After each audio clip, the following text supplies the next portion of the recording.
యాక్చువల్గా ఇప్పుడు ఏదైతే ఈ యొక్క వ్యక్తి మాట్లాడినటువంటి మాటలు ఇంతకుముందు ఎప్పుడు మాట్లాడాడు ఇవన్నీ కూడా ఇప్పుడు ఏదైతే ఉపా చట్టం పెట్టారో ఈ ఉపా చట్టంకి అనుమతించేటువంటి డైలాగ్స్ కానీ మాటలు కానీ ఎప్పుడు మాట్లాడాడు ఎక్కడ మాట్లాడేది ఇప్పుడు ప్రజలందరూ కూడా గమనిస్తున్నాం.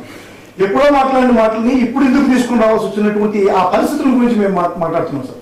వైఎస్ఆర్ కాంగ్రెస్ పార్టీ మేము క్లియర్గా మా స్టాండ్ మేము చాలా క్లియర్గా ఉన్నాం సార్. ఏదంటే ఇప్పుడు సాయి కృష్ణ అనేటువంటి వ్యక్తి కూడా మా పార్టీ కదా సార్. సాయి కృష్ణ అనేటువంటి వ్యక్తి యాక్చువల్లీ జనసేన వాళ్ళ మామూలుగానే చెప్తున్నారు మేము జనసేనకు సంబంధించాము జనసేనకు పనిచేసామని చెప్పాను. అయినా కానీ మేము జగన్మోహన్ గారు ఫుల్ సపోర్ట్ ఇచ్చారు ఆయనకి. ఎందుకంటే అక్కడ జరిగినటువంటి అన్యాయాన్ని అక్కడ జరిగే వ్యవస్థలో జరిగేటువంటి వ్యవస్థలో జరిగేటువంటి దాడుల మీద మాత్రమే మేము ప్రశ్నిస్తున్నాం. అదే కార్తిక్ కుమార్ సార్, కార్తిక్ కుమార్ చాలా హీనంగా వీడియో పెట్టి చచ్చిపోయాడు. ఆయన ఆత్మహత్య చేసుకున్నాడు. అతని ఎంఆర్పిఎస్ వెంకటేశ్వరరావు కొడుకు ఆయన గురించి కూడా మేము జగన్మోహన్ గారు పరామర్శించారు. ఇక్కడ వైఎస్ఆర్ సిపి స్టాండ్ అనేది మీరు ఒకటే అనుకుంటున్నారు సార్. తెలుగుదేశం పార్టీ కానీ జనసేన కానీ ఒకటే అనుకుంటున్నారు సార్. వైఎస్ఆర్ సిపిని జగన్మోహన్ రెడ్డిని వీళ్ళందరూ కూడా జగన్మోహన్ రెడ్డి యొక్క ప్రయాణంతో జగన్మోహన్ రెడ్డి వెనకేసుకొస్తామని నేను చెప్పిన అంటున్నారు సార్.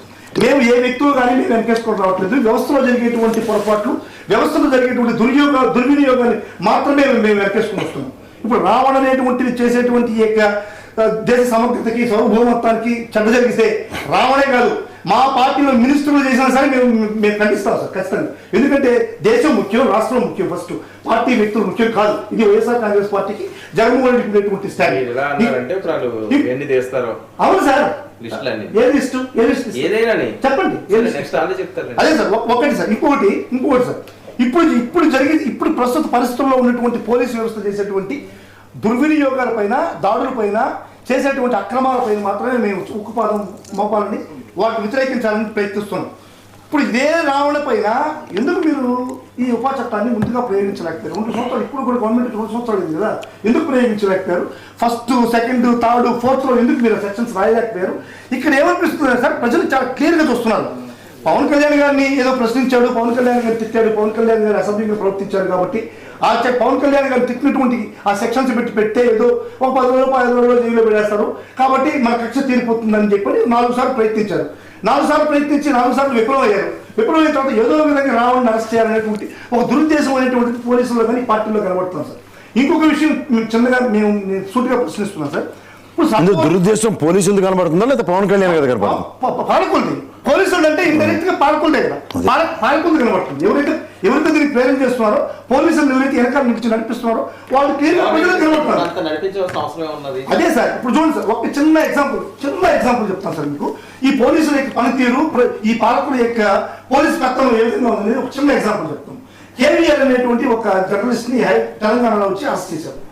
అరెస్ట్ చేసేటప్పుడు ఆయన భార్య అడ్డగించిందంట సార్. ఎంత ఇప్పుడు మన చరిత్ర చదువుకుంటే కనీసం మన ఎంతమందో కూడా భర్తకి భార్య అడ్డురావడం అనేటువంటిది సహజం సార్. సావిత్రి కథ చూసినామంటే మనం సాక్షాత్తు రోజుకి అది వచ్చిందని.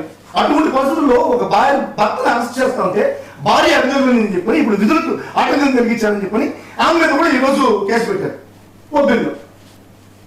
ఇదే సర్పవరంలో ఈ రావణ్ అనేటువంటి వ్యక్తిని అరెస్ట్ చేస్తే ఎంతమంది పోలీసులు కొంత దౌర్జన్యం చేశారు, ఎంతమంది పోలీస్ స్టేషన్లోకి దూరి జనసేన కార్యకర్తలు పోయి అక్కడ పోలీసులకు అడ్డంగా నిలిచారు అనేటువంటిది అందరూ చూస్తున్నారు.